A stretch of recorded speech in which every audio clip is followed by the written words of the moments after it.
Hello people I don't know and do not wish to know. We are here today because In future, could you look like someone who enjoys doing his own gardening, but could afford a gardener if he wanted to? which brings us to ferns for the cheap and the broke, and I am actually both. I'm also crazy enough to think I can teach you something, so please don't get your panties twisted. I am going to explain things along as we go.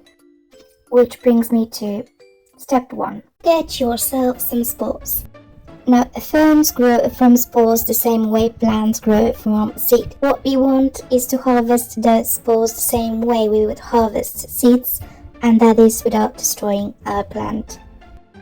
Spores are usually located under leaves. Now, some plants like this one are too young to produce spores, and some plants are too dead to harvest any from. So what exactly we are looking for? We are looking for something like this, or the brown flower-like thing, just like this. The best season to harvest your spores is actually autumn, but you can start to grow them whenever you find it suitable for you. I do it in winter time because they do take time to germinate and later grow.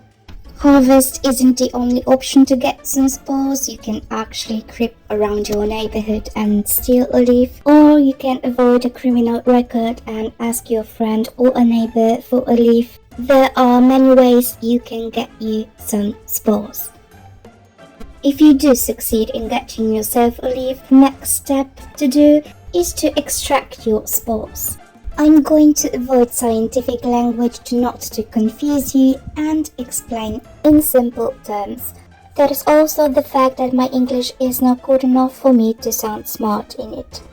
Extracting spores is a really easy process. No matter if your leaf is fresh or dried, you are going to put it inside an envelope.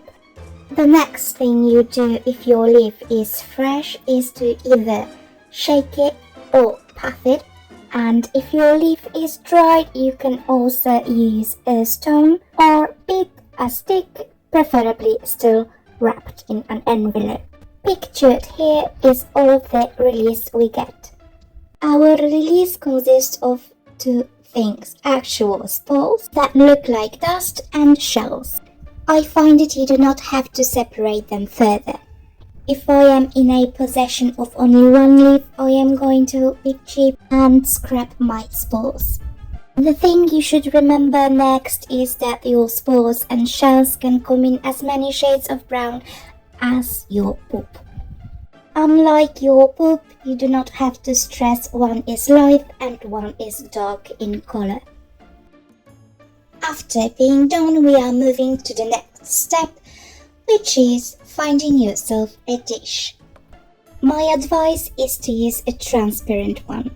Yes, I did not wash my container. I find it unnecessary when growing garden ferns. Next step to take is to fill your container with gardening soil. I chose the cheapest mix I could get for €1 for 20 liters. Practice taught me that you do not need any special mix or a starting mix. You also do not have to sift your gardening mix, just make sure to pick out the biggest pieces.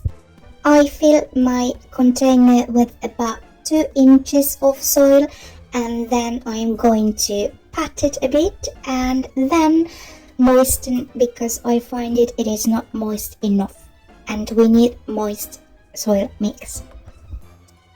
The last step to take is to sprinkle your spores around on the surface of your soil mix. Do not worry about your shells, they are going to decompose, and right now they help us see where our spores might have landed.